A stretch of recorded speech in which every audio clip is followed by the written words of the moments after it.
Shalom Bapak Ibu Saudara. Shalom. Bagaimana kabarnya hari ini? Yes, luar biasa. Mari kita seperti kita menggunakan tangan Tuhan. Tuhan Yesus, terima kasih Bapak untuk penyertaan Bapak dari rumah dari sudah selamat Bapak. Tuhan, sebenarnya kami mulai dari ini Bapak, Engkau berkati, Engkau sertai sehingga dari awal, pertengahan, hingga akhirnya Yesus. Kami serahkan di dalam nama Tuhan Yesus. Kami bersyukur. Haleluya.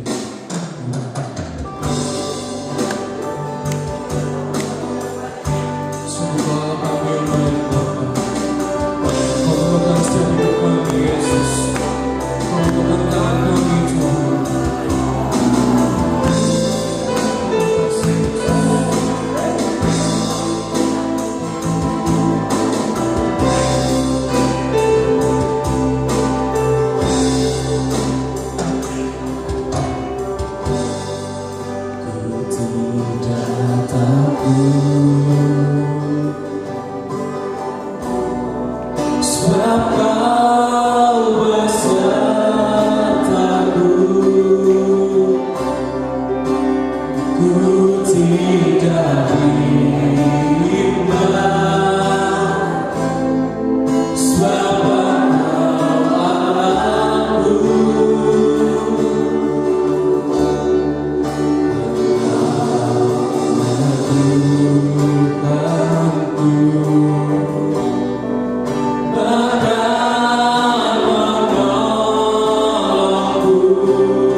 sungguh Allah kami yang baik Bapa.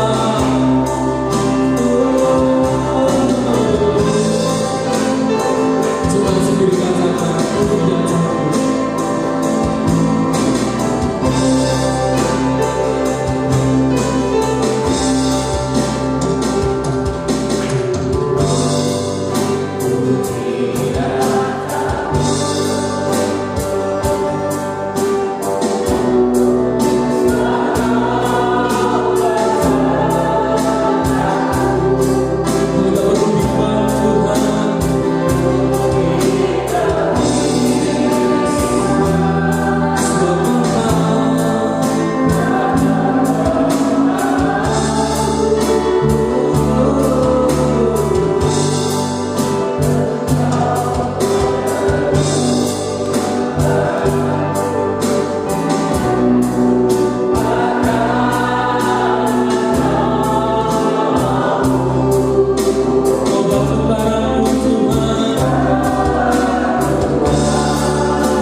Bapa inilah pujian kami, Bapa inilah penyembahan kami, Yesus.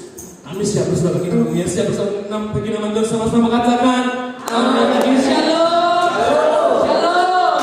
Semua firman Tuhan, amin. Kerahkanlah kekuatanmu Tuhan.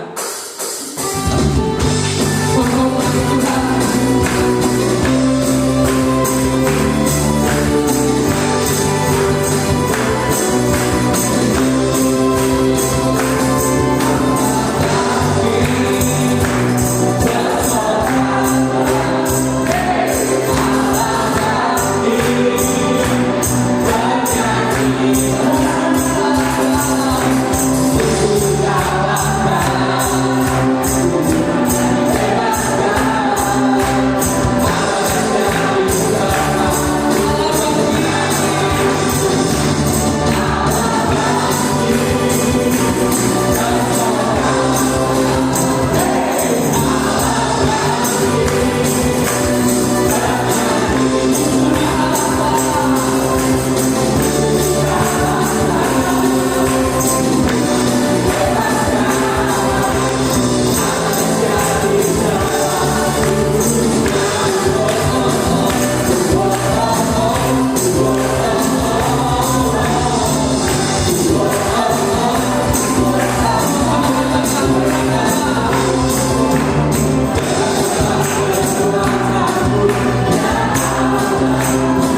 setiap kami.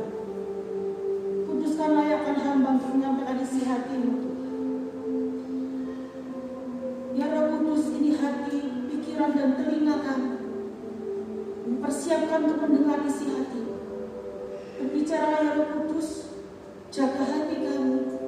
Kami mau fokus kepada Engkau. Terima kasih Tuhan. Dalam nama Tuhan Yesus kami berdoa dan mengucap syukur. Haleluya. Amin. Silakan duduk.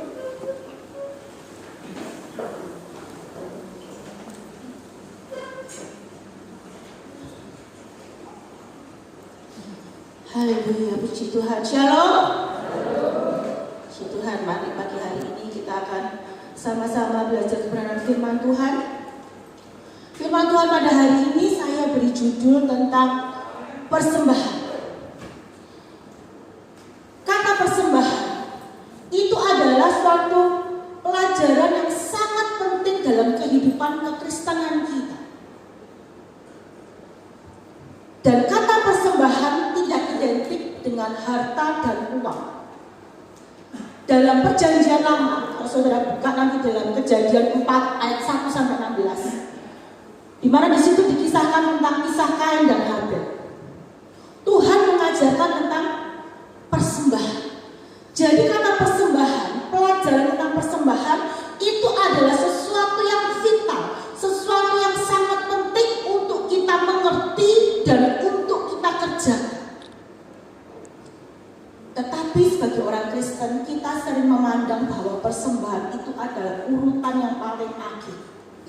Kita berpikir bahwa yang penting aku ibadah, yang penting aku ke gereja, perkara persembahan itu terakhir. Padahal bagi Tuhan, persembahan itu yang paling penting. Dan kita sebagai orang Kristen seringkali banyak alasan ketika berkaitan dengan kata persembahan. Sering berkata, aku tidak bisa, aku tidak mampu, aku tidak mau. Padahal kata persembahan itu adalah sesuatu yang vital dan harus kita kerjakan. Tuhan tidak melihat nilai, tidak melihat besar persembahan yang saudara berikan. Tapi Tuhan melihat kesungguhan hati kita, dasar motivasi kita dalam kita memberikan persembahan. Mari kita buka dalam Injil Lukas. Lukas 21 ayat 1 sampai dengan yang keempat.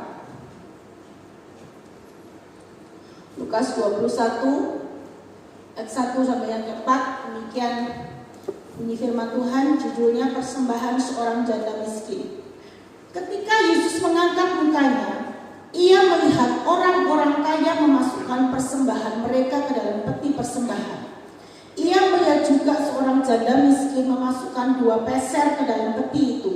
Lalu ia berkata, aku berkata kepadamu, sesungguhnya janda miskin ini memberi lebih banyak daripada semua orang itu.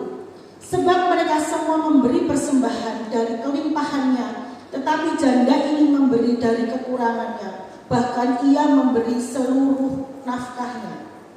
Resa, tolong videonya.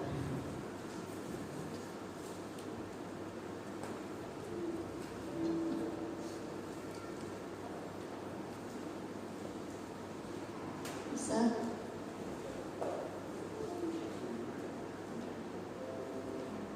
Gak bisa? Oke, next nanti aja gitu. Saudaraku, ayat ini dengan jelas mengatakan bahwa ketika Yesus melihat di dalam bait Tuhan, ketika orang-orang berkumpul di gereja, ada orang miskin yang memberikan persembahan dalam jumlah yang cukup banyak. Dan saat itu juga ada seorang janda miskin yang dia hanya memberikan 2 peser, 2 koin. Dan di hadapan Tuhan, ternyata persembahan janda miskin itu lebih berharga. Suaranya bisa muncul. Persembahan janda miskin itu jauh lebih banyak dibandingkan orang kaya itu.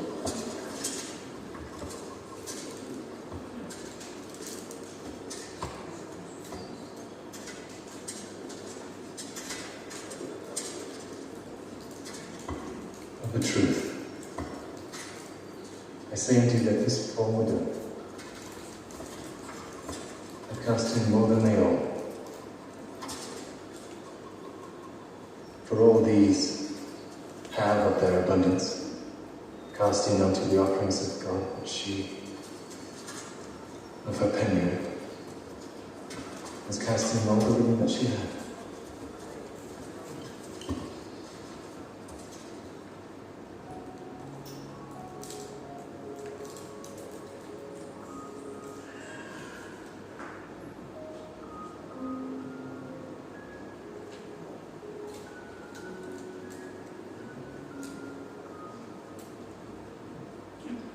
Kalau saudara lihat tadi bagaimana orang kaya itu memasukkan uangnya dari kantongnya diberikan tuh nggak berhenti-berhenti.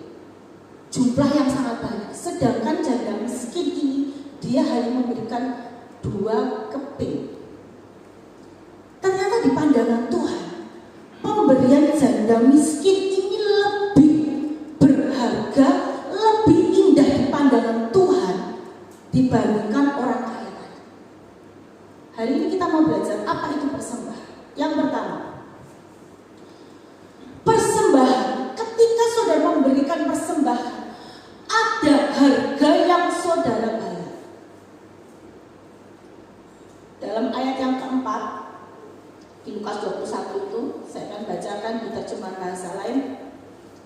Sebab mereka semua memberi dari kelebihan hartanya, tetapi janda ini sekalipun sangat miskin memberikan semua yang ada padanya yang diperlukannya sendiri untuk hidup.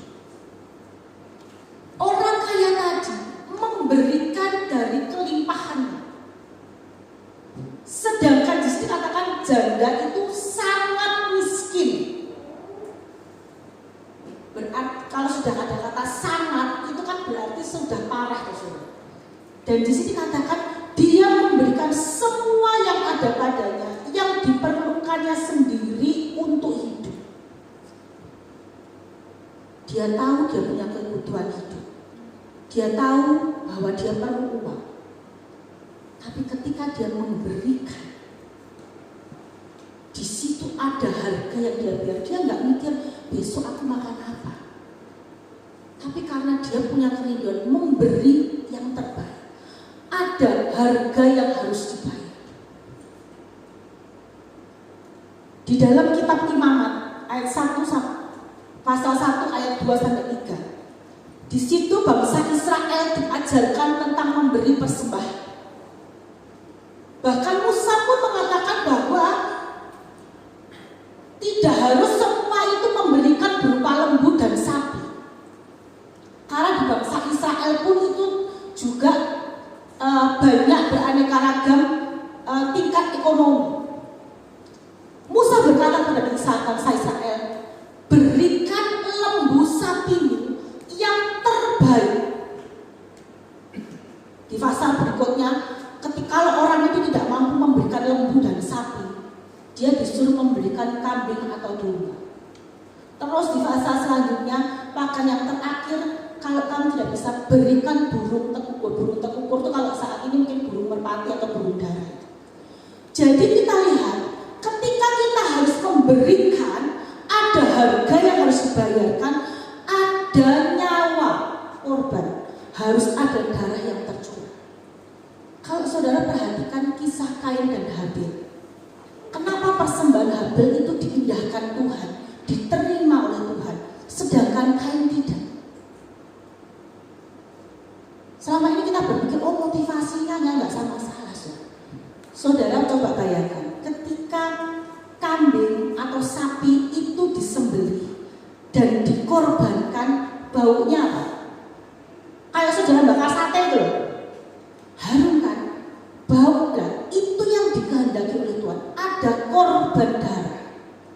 Sedangkan kalau tanaman, rumput atau mungkin daun apapun dibakar, baunya seperti apa? Saudara pernah bakar rumput nggak? Kalau saudara mungkin ada orang yang di sawah itu, orang habis panen kan biasanya sisanya kan dibakar. Baunya menyengat dan sangit. Ketika ada korban, ketika ada darah yang dikorbankan, itu harum di pemandangan Tuhan. Dan Tuhan pun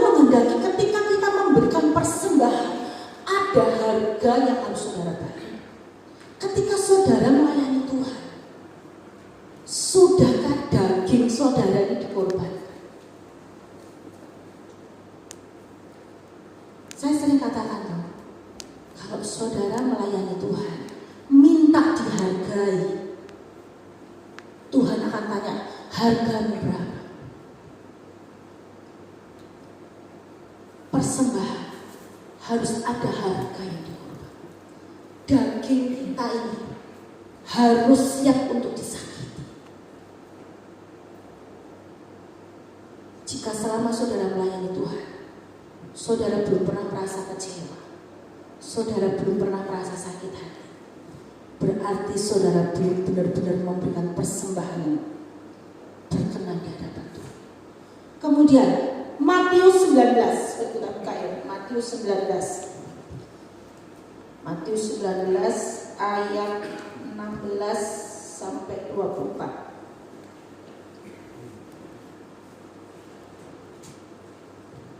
Orang muda yang kaya. Ada seorang datang kepada Yesus dan berkata, "Guru, perbuatan baik apakah yang harus kuperbuat untuk memperoleh hidup yang kekal?" Jawab Yesus, "Apakah sebabnya engkau bertanya kepadaku tentang apa yang baik? Hanya satu yang baik. Tetapi jikalau engkau ingin masuk ke dalam hidup, turutilah segala perintah Allah." Kata orang itu kepadanya, "Perintah yang mana?" Kata Yesus, "Jangan membunuh, jangan berzinah, jangan mencuri, jangan mengucapkan saksi dusta. Hormatilah ayahmu dan ibumu, dan kasihilah sesama manusia seperti dirimu sendiri." Kata orang muda itu kepadanya, "Semuanya itu telah kuturuti, apalagi yang masih kurang?"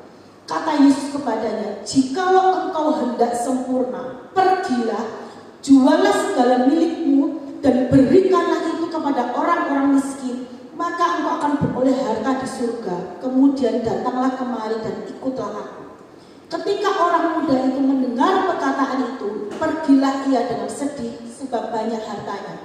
Yesus berkata kepada murid-muridnya, "Aku berkata kepadamu, sesungguhnya sukar sekali bagi seorang kaya untuk masuk ke dalam kerajaan surga. Sekali lagi aku berkata kepadamu, lebih mudah seekor unta masuk melalui lubang jarum daripada seorang kaya masuk ke dalam kerajaan Allah." Ketika orang muda ini bertanya kepada Yesus, "Yesus, aku mau mengikut engkau, apa yang harus aku lakukan?" Dia berkata kepada Yesus, "Semua perintah Allah sudah aku lakukan." Tapi Yesus sangat tahu apa isi hati anak muda itu. Dia berkata, "Jualah segala milikmu, bagikan kepada orang miskin, dan ikutlah aku." Firman Dia katakan bahwa di mana harta orang, di situ hati orang itu. Kenapa Tuhan menyuruh anak muda itu menjual seluruh hartanya? Karena Tuhan sangat tahu bahwa anak muda ini hidupnya dikuasai oleh harta. Padahal kalau saudara mati, harta itu tidak dibawa pergi. Sekalipun mungkin di dalam peti mati kita nanti dimasukkan emas, berlian, baju bermerek, segala yang bermerek dimasukkan ke dalam peti, semua itu hanya akan berhenti di kubur itu saja. Tidak akan kita bawa ke dalam surga. Pengikutan kita kepada Tuhan, ada harga yang harus kita berikan. Yang paling penting dalam hidup kita ini apa sih? Apa yang menjadi prioritas dalam hidup kita? Kekuasaan, jabatan, harta, atau apa? Itu harus kita berikan kepada Tuhan. Yang paling berharga, ada harga yang harus saudara bayar. Itu yang pertama. Kemudian yang kedua, ketika kita memberikan harta, berilah yang paling berharga. Dalam Lukas ini dikatakan bahwa orang kaya itu memberi dari kelimpahannya, sedangkan janda itu memberikan yang paling berharga. Berharga di pandangan Tuhan berbeda dengan berharga di pandangan manusia. Tadi di ayat yang Lukas katakan 2 keping itu kalau dikurs rupiahkan, kalau dihitung 2 keping itu nilainya hanya 3.500. Uang 3.500 saat ini untuk saudara beli nasi, itu hanya saudara dapat nasi sedikit dan mungkin gak ada lauknya. Tapi ternyata di pandangan Tuhan, uang 3.500 1.500 itu berharga. Orang kaya tadi, dia memberikan persembahan, mungkin kalau saat ini 1 juta. Bagi saudara uang 1 juta itu banyak nggak? Banyak. Mungkin kalau dimasukkan dalam amplop uang 1 juta itu amplopnya nggak cukup. Tetapi deposito orang kaya itu triliunan. Jadi 1 juta itu sedikit atau banyak? Sedikit. Dia memberi dari kelimpahan. Sedangkan janda miskin itu, dia hanya memberikan 2 keping. Ya hanya 2 keping ini saja yang dia miliki. Dia nggak tahu besok dia makan apa. Dia nggak tahu dia bagaimana dia bisa hidup. Tapi itu dia berikan. Itu loh artinya janji iman. Dia berjanji memberikan dan dia beriman bahwa sekalipun aku memberi, aku percaya bahwa Tuhan akan mencukupi. Sekarang pertanyaannya, bisakah kita memberikan yang berharga buat Tuhan? Saya beri contoh yang sangat penting. Ketika Tuhan meminta 10% dari hartamu, sudahkah kita taat memberikan? Kata 10% itu diberikan yang pertama. Jadi contoh ketika saudara memiliki gaji 1 juta, terlebih dulu ambil 100.000 buat Tuhan. Tapi kenyataannya kita seringkali buat daftar dulu. Bayar listrik 50.000. Beli beras berapa, bayar air berapa, bayar pulsa berapa, beli ini, jumlahnya 1.100.000. Loh Tuhan, gak cukup loh Tuhan. Gajiku cuma 1 juta. Tuhan minta 10 itu berarti kan 100.000. Sedangkan Tuhan lihat ini, rincian kebutuhanmu 1 bulan itu 1.100.000. Ini aku masih harus tombol lagi, harus berpikir lagi bagaimana aku bisa mencari 100.000 untuk mencukupi kebutuhan. Bagaimana bisa aku memberikan 10% dari apa yang aku dapatkan?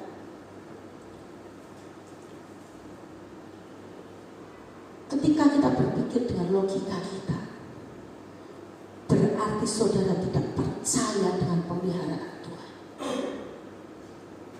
Padahal Tuhan hanya minta berapa? 1/10. Bisa nggak kita tahan? Apa yang berharga?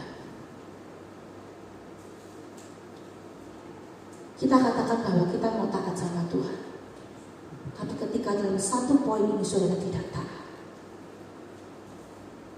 berarti kehidupan pengertian kekristenan itu masih tanda tanya.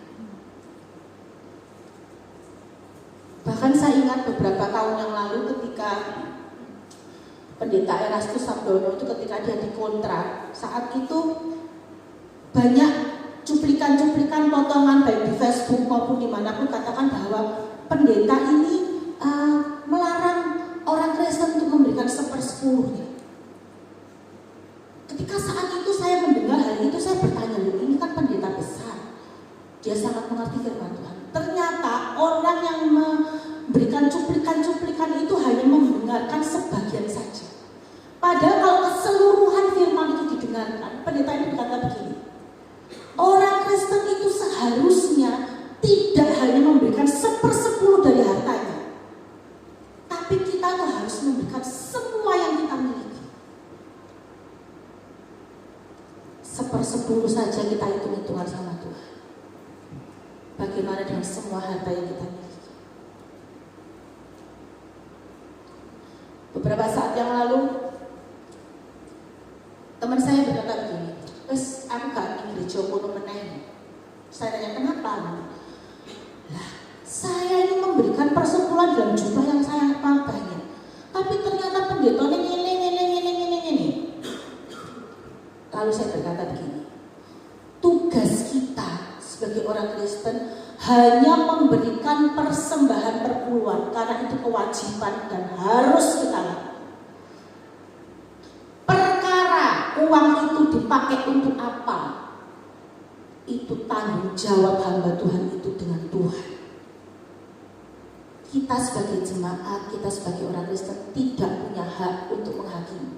Karena firman Tuhan dikatakan bahwa penghakiman itu adalah hak Tuhan. Selama saya katakan begini, selama kamu melihat pendetamu, selama kamu melihat hamba Tuhan, kamu akan kecewa dan engkau akan menjauh dari Tuhan. Ayo, beri tugasmu hanya memberi.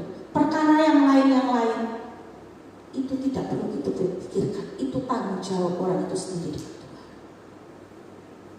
Mari setiap kita, ketika Tuhan meminta 1/10 itu hanya sebagian dari apa yang kita miliki. Belajarlah taat dari perkara yang kecil. Firman Tuhan dalam Injil katakan, ketika kita mau taat dalam perkara yang kecil, Tuhan akan menambahkan perkara yang besar. Ketika perkara yang kecil saja kita tidak bisa taat, jangan bermimpi untuk Tuhan percayakan perkara yang besar. Saya beri contoh kisah dari Abraham. Kejadian 22. Ketika Tuhan meminta kepada Abraham untuk mempersembahkan Ishak. Anak ini adalah anak yang sangat dinanti-nanti. Selama 25 tahun dia menunggu anak perjanjian ini. Saya yakin Ishak, Abraham kalau ditanya apa yang paling berharga dalam hidupmu, dia pasti akan berkata Ishak anak. Sekalipun hartanya semua itu diminta, dia akan berikan, asal jangan anaknya. Tetapi ketika Allah berkata kepada Abraham, naiklah ke gunung, bawa anakmu dan persembahkan anakmu ini kepada. Nanti saudara baca dalam Kejadian 22. Apakah ada kata Abraham berkata, loh Bapak, kenapa harus Ishak anakku? Anak ini anak yang kutunggu-tunggu. Sudah ganti 10 ekor sapi aja. Tapi di ayat itu tidak ada Abraham menawar dengan Tuhan. Apa yang Abraham lakukan? Dia berkata kepada anaknya, Ishak, ayo ikut Bapak. Anaknya berkata, kemana? Kita mau memberikan persembahan kepada Allah. Saya yakin ketika perjalanan Abraham saat itu naik ke gunung, dia akan berjalan dengan menangis. Bahkan ketika saat itu anaknya tanya, loh Pak, kita katanya mau memberikan persembahan, mana hewannya? Apa kata Abraham? Nanti Tuhan akan menyediakan. Yang paling berharga diberikan karena dia mau taat. Saat itu Abraham berpikir, duh, kon anakku mati piye, kon gak duwe anak piye. Tapi dia percaya karena dia mau taat. Contoh yang kedua, buka dalam Injil Yohanes 12 ayat 1-5.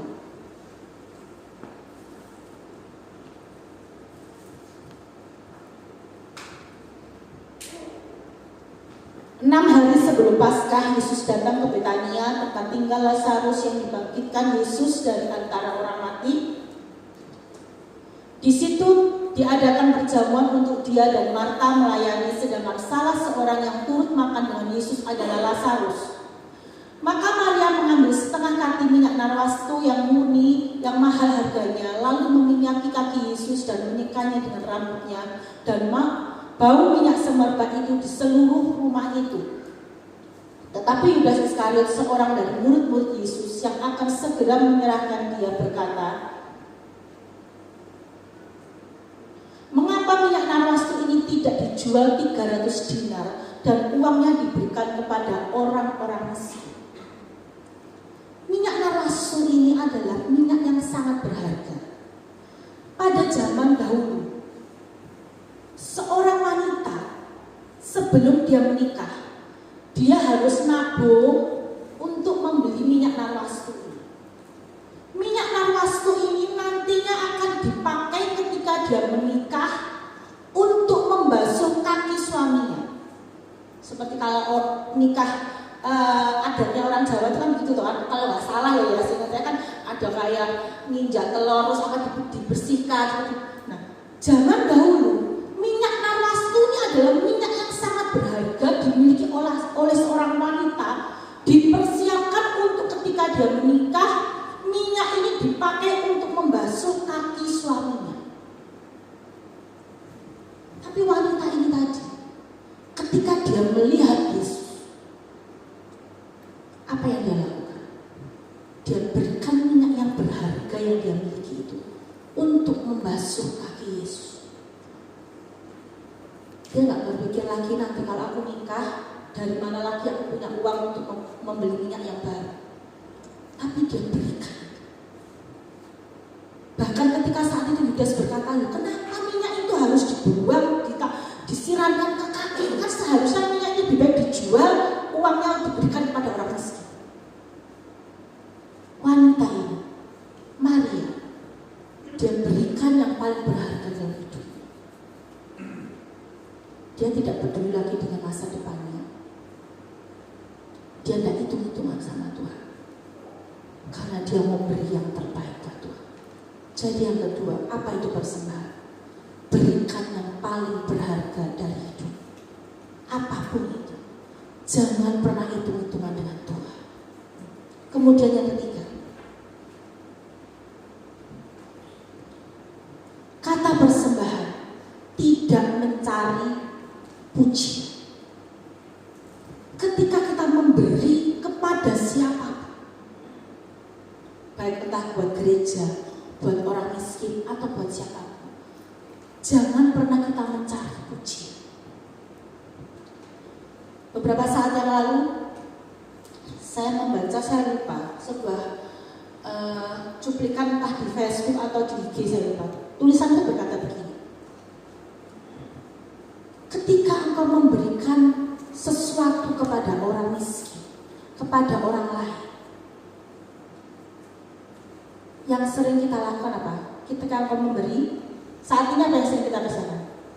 Difoto dulu tuh. Contohnya, misalkan, contoh nih ya, saya memberikan sama Rafael. Mungkin di situ ada sekantong beras, mie dan lain-lain. Saya akan apa? Yus, foto nusik. Berat. Sekarang yang saat ini yang sering dikerjakan oleh manusia seperti itu. Setelah difoto, apa yang saya lakukan? Saya upload di Facebook saya upload di IG saya. Tulisan itu berkata begini: pernahkah engkau mengerti perasaan orang yang engkau beri saat itu? Oke, coba ketika saya memberi, saya foto, saya share di Facebook saya, perasaan gimana? Adalah sama dilihat orang. Pernah gak kita ngerasain seperti itu?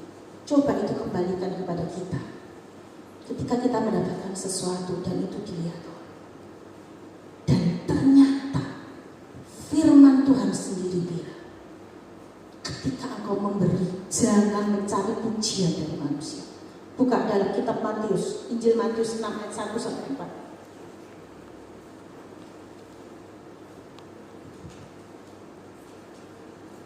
Matius 6, hal memberi sedekah. Ingatlah, janganlah kamu melakukan kewajiban agamamu di hadapan orang supaya dilihat mereka, karena jika demikian kamu tidak beroleh upah dari Bapamu yang di surga. Jadi apabila engkau memberi sedekah, janganlah engkau mencanangkan hal itu seperti yang dilakukan orang munafik di rumah-rumah ibadat dan di lorong-lorong, supaya mereka dipuji orang. Aku berkata kepadamu, sesungguhnya mereka sudah mendapat upahnya. Tetapi jika engkau memberi sedekah, janganlah diketahui tangan kirimu apa yang diperbuat tangan kananmu. Hendaklah sedekahmu itu diberikan dengan tangan tersembunyi, maka Bapamu melihat yang tersembunyi akan membalas kepada. Ketika engkau memberi dengan tangan kanan, tangan kiri kita dulu gak boleh tahu. Artinya apa? Ketika engkau memberi, tidak perlu dilihat orang. Mungkin kita berpikir, loh, aku gak minta pujian kok, aku gak minta apa. Jujur dengan hati kecil, kenapa harus diupload di Facebook? Kenapa harus diupload di IG? Karena pengen dilihat orang. Padahal firman Tuhan sendiri, ketika aku memberi, berikan dengan tersembunyi. Tidak perlu diketahui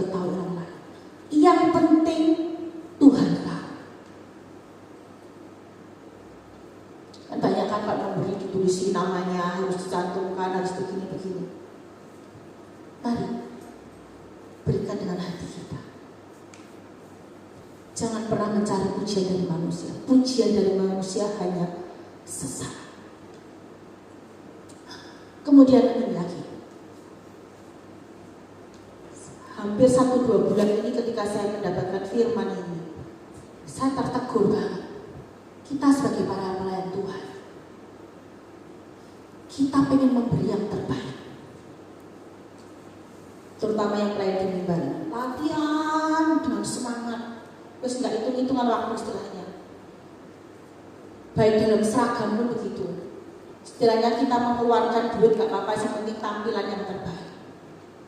Seperti tadi, mereka tampil, mereka pengen bajunya biar seragam, biar sama. Dan meskipun entah itu baju itu pinjaman atau bagaimana, tapi mereka pengen beri yang terbaik. Tapi yang jadi pertanyaan, ketika engkau berusaha memberikan yang terbaik, baik dari segi kualitas dan penampilan, pernah nggak kita itu mempersiapkan rohani kita terlebih dahulu? Kita seringkali ketika ingin memberikan pelayanan, ingin memberikan yang terbaik, kita pengen baik di pandangan manusia. Apalagi ketika saat ini, apa yang kita tampilkan itu ditonton oleh orang banyak. Bukan hanya di gereja ini saja, karena kan di-share di Facebook, baik juga di YouTube. Dilihat orang banyak, pengen beri yang terbaik. Tapi kita lupa. Hanya tampilan luar saja yang kita persiapkan, tapi justru hati kita, rohani kita itu nol. Kita pengen memberikan yang terbaik buat pandangan manusia, tapi kita lupa. Kita harus berikan yang terbaik buat Tuhan. Karena yang paling penting dalam pelayanan kita, yang menjadi penonton paling utama itu adalah Tuhan. Juri kita itu Tuhan. Pelayanan kita saat ini layak nggak layak, dapat nilai bagus atau tidak, itu jurinya Tuhan. Manusia berkata hanya sesaat, tapi Tuhan menulis di dalam kitab kehidupan kita. Saya tertemplak banget dalam kitab Wahyu. Tolong dibuka, Wahyu 4 ayat 10.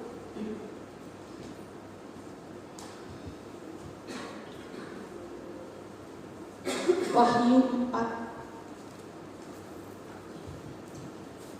Maka tersungkurlah ke-24 tua-tua itu di hadapan Dia yang duduk di atas tahta itu, dan mereka menyembah Dia yang hidup sampai selama-lamanya. Dan mereka melemparkan mahkotanya di hadapan tahta itu sambil berkata, saudaraku, ketika di dalam surga, ketika para malaikat dan tua-tua memberikan persembahan, menyanyikan pujian kepada Tuhan, ini berkata gini, dan mereka melemparkan mahkotanya. Mahkota itu adalah suatu kebanggaan. Tapi ayat ini mengatakan apa? Mereka melemparkan apa yang dibanggakan, apa yang dipuji orang itu dilemparkan di bawah kaki Tuhan.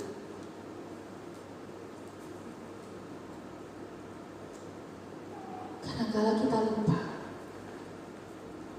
ketika kita melayani, dasar motivasimu apa? Saya tidak berkata, oh kalau gitu, kalau pelayanan wis tak enek-enek, wis nggak usah latihan, nggak usah apa, bukan. Tapi ketika kau melayani Tuhan, ayo, yang paling perlu kita persiapkan itu apa? Rohani kita dulu. Ini yang paling penting. Bukan baju dan penampilan dan kualitas. Itu sesaat. Tapi roh kita ini dilihat oleh Tuhan. Jadi yang ketiga, ketika kamu memberi persembahan, jangan hanya mencari pujian dari manusia. Yang paling penting, cari pujian dari Tuhan, sehingga Tuhan bisa bangga dengan apa yang kita berikan. Itu yang ketiga. Kemudian yang keempat, ketika kita memberikan persembahan, persembahan itu bukan sebagai umpan pancingan, tapi sebagai ucapan syukur. Ketika saudara memberikan amplop persembahan saudara, ketika saudara entah itu di gereja maupun yang lain, kita berpikir, ya Tuhan, aku berikan persembahan ini. Aku percaya Tuhan akan mengembalikan berlipat-lipat. Jadi seolah-olah saudara ngasihkan uang, amplop itu hanya sebagai umpan. Kalau saudara mancing, yang suka hobi mancing, kan umpan yang saudara berikan itu kan kecil kan? Mungkin bahkan lebih besar jari kelingking saya, kecil banget. Tapi yang saudara dapatkan kan ikan yang besar. Meskipun firman Tuhan mengatakan bahwa Tuhan akan memberkati kita 30, 60, bahkan 100 kali lipat. Tetapi ketika dasar motivasi pemberian kita hanya pengen menuntutkan balikan dari Tuhan, berarti kita tuh sudah hitung-hitungan sama Tuhan. Tuhan, amplop persembahanku ini isinya 50.000. Aku percaya bahwa Tuhan akan memberikan 100 kali lipat. Kalau 50.000 kali 100 berapa? 5 juta. Aku percaya Tuhan akan berikan aku 5 juta. Saudara memberi dengan tidak tulus. 1 Korintus pasal 6 ayat 19 sampai 20.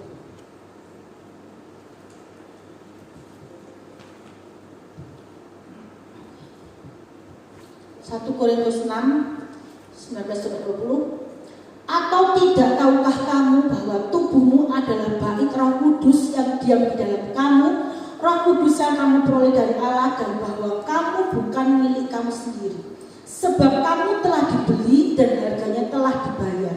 Karena itu muliakanlah Allah dengan tubuh. Hidup kita ini adalah milik Tuhan. Segala apa yang memiliki, ayat itu mengatakan bahwa kita ini telah dibeli dan telah lunas dibayar. Berarti apa yang kita miliki saat ini bukan milik kita sendiri. Kita ini adalah manusia yang tidak berharga, manusia yang berdosa. Tapi karena kasih Allah, Dia menebus hidup kita. Jadi kita perlu tahu semua yang kita miliki, tubuh kita ini, harta kita, tenaga kita, jabatan kita, semua yang kita miliki itu adalah titipan Tuhan. Karena kita sudah lunas dibeli, kita ini sudah ditebus sama Tuhan. Jadi apa yang kita punya itu bukan milik kita. Jadi ketika kita memberi persembahan, itu kita tidak memberi. Perlu saudara garis bawahi, kita tidak memberi, tapi kita mengembalikan milik Tuhan. Kalau kita memberi, berarti itu kan punya saya. Kalau saya memberikan tenaga saya memberikan pikiran saya, berarti itu saya memberi apa yang saya miliki. Tapi saya tidak punya apa-apa. Semua yang saya miliki ini milik Tuhan. Dan saya harus mengembalikan. Kata titipan itu apakah menjadi hak milik? Titipan. Misalkan saya mau pergi, Yos aku mau titip motorku ya Yos. Ketika saya titipkan, apakah itu jadi hak milik? Tidak. Nama titipan sewaktu-waktu harus dikembalikan, sewaktu-waktu akan diambil. Sama. Apa yang kita miliki saat ini itu titipan dari Tuhan. Jadi kita tidak bisa hitung-hitungan sama Tuhan. Uang itu bukan punya kita. Kita tidak punya hak milik. Apa yang bisa kita saat ini serahkan? Hartamu, pikiranmu, tenagamu, itu milik Tuhan yang harus engkau kembalikan.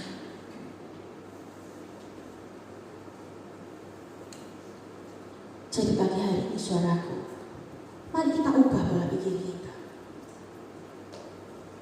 Jika selama ini kita memberikan entah apapun itu, baik buat di gereja, di luar sana, kepada siapapun,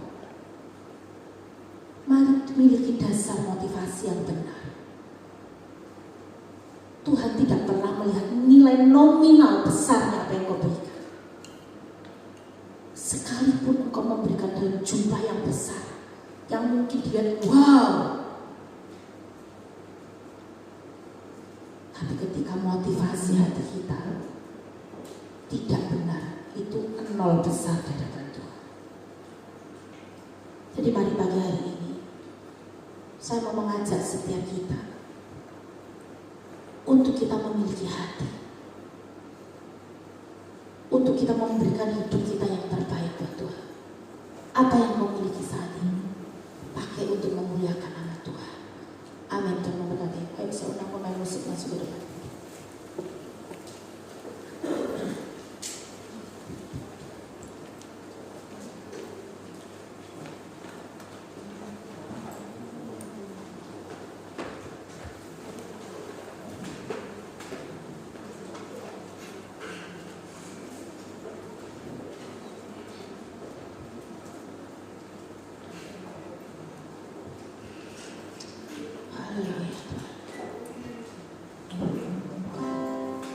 Mari kita nyanyikan pujian. Bapa, aku persembahkan hidup. Aku mau berikan yang terbaik buat Engkau Tuhan. Kau layakkan kami Tuhan. Bapa, ku persembahkan hidupku sebagai persembahan yang hidup, kudus dan yang berkenan padamu, sebagai ibadah yang akan persembahkan. Bapa, ku persembahkan hidupku sebagai persembahan yang hidup, kudus dan yang berkenan padamu, sebagai ibadah yang sejati. Ku sembah Kau Tuhan, ku sembah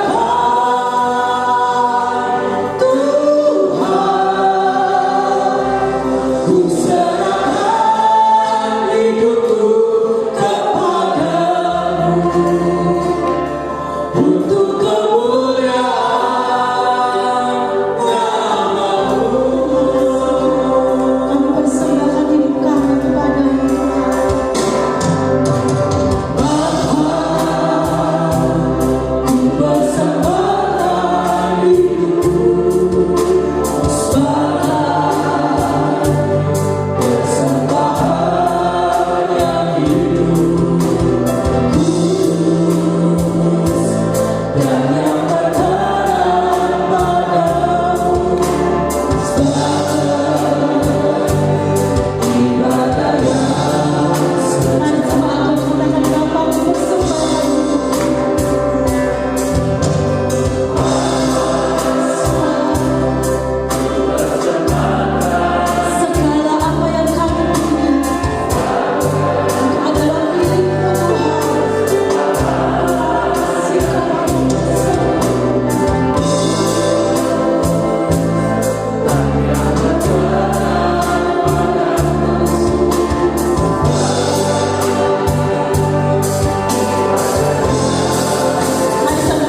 bukan untuk kemuliaan nama kita.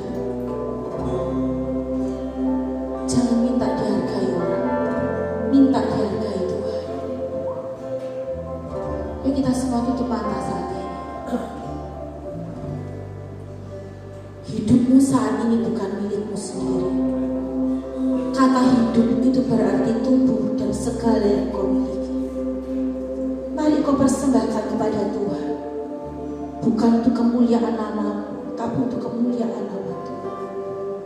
Mari kita mau angkat kedua tangan kita saat ini. Kita mau serahkan hidup kita sama Tuhan. Ku sembah Kau Tuhan. Ku sembah Kau Tuhan. Ku serahkan hidupku kepadamu untuk kemuliaan nama-Mu. Ku sembah Kau Tuhan. Ku sembah Kau Tuhan. Ku serahkan hidupku kepadamu untuk kemuliaan nama-Mu. Ku sembah Kau, berikan yang terbaik Tuhan. Ku sembah Kau Tuhan. Ku serahkan hidupku kepadamu untuk kemuliaan nama-Mu. Ku sembah Kau Tuhan, kemuliaan hati anak-Mu. Ku sembah kami berikan apa yang kami punya Tuhan. Ku serahkan hidupku kepadamu untuk kemuliaan nama-Mu. Untuk kemuliaan nama-Mu. Untuk kemuliaan nama-Mu. Terima kasih Tuhan. Kami berikan apa yang kami punya saat ini Tuhan. Sekalipun apa yang kami miliki itu tidak berharga di pandangan manusia Tuhan. Tapi kami mau beri yang terbaik buat Engkau Tuhan. Ampuni kami Tuhan, jika selama ini kami tidak bisa taat dengan firman. Ampuni kami jika seringkali kami hitung-hitungan dengan Engkau Tuhan. Padahal Tuhan sudah berikan yang paling berharga untuk kami. Terima kasih buat firman-Mu pagi ini Tuhan. Kau sudah ubahkan pola pikir kami. Kau sudah ubahkan pikiran kami. Saat ini kami persembahkan yang paling berharga dalam hidup kami. Segala apa yang kami punya, kami mau berikan kepada-Mu Tuhan. Buat setiap kami mau melangkah firman. Karena kami percaya Tuhan selalu beri yang terbaik buat kami. Terima kasih Tuhan buat pagi hari ini. Kau berkati setiap jemaat-Mu yang sudah mendengar kebenaran firman. Mampukan kami hidup di dalam kebenaran firman. Mampukan kami untuk menjadi pelaku-pelaku firman. Terima kasih Tuhan. Terima kasih. Ya Roh Kudus, Kau akan terus berbicara buat setiap kami. Kemanapun kami ada, Engkau terus berbicara buat setiap kami, mengingatkan kami akan firman. Terima kasih Tuhan. Dalam nama Tuhan Yesus kami berdoa dan mengucap syukur. Haleluya. Amin. Silakan untuk kembali bagi saudara.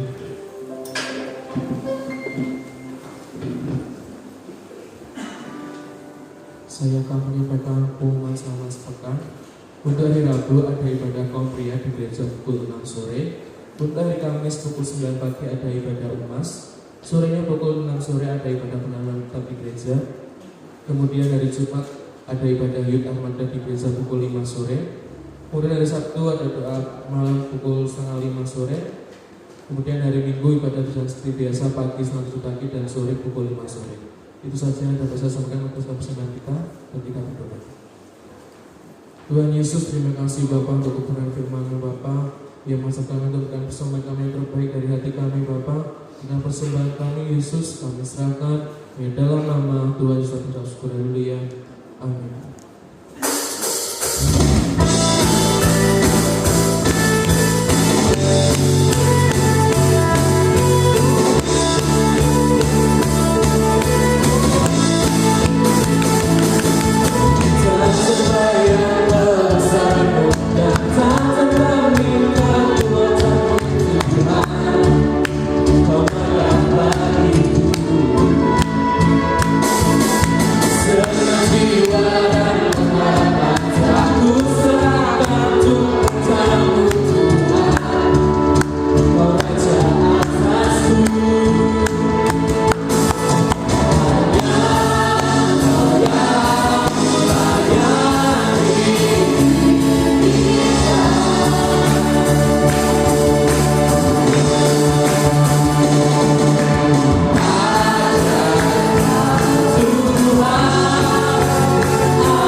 Segala puji hormat kemuliaan bagi nama-Mu Bapa. Terima kasih buat penyertaan Tuhan dalam ibadah kami dari awal sampai akhirnya.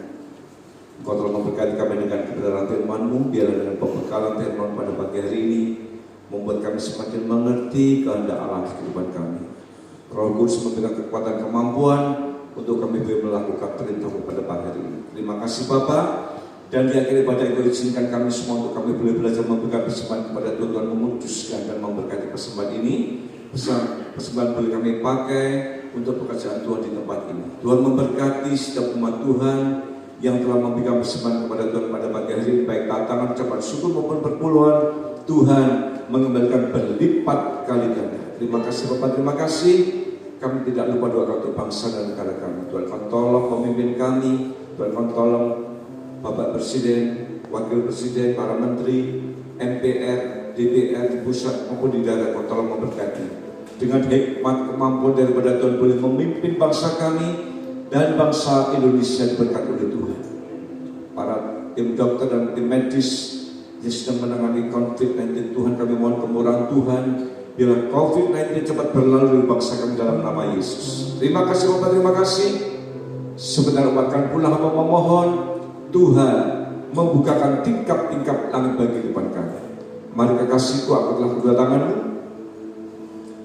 Terimalah berkat yang melimpah yang dicurahkan oleh Allah dalam kerajaan surga. Dan cinta kasih Tuhan kita Yesus Kristus dan persekutuan Roh Kudus senantiasa menopang dan memberkati kehidupan kita mulai hari ini sampai selama-lamanya. Diberkatilah rumah tanggamu, suamimu diberkati, istrimu diberkati, anak-anakmu diberkati, pekerjaanmu diberkati, kesehatanmu diberkati. Kami hidup dalam kelimpahan, di dalam nama Bapa, Putra dan Roh Kudus, di dalam nama Tuhan Yesus Kristus. Kita yang percaya diberkati, Tuhan mengatakan amin.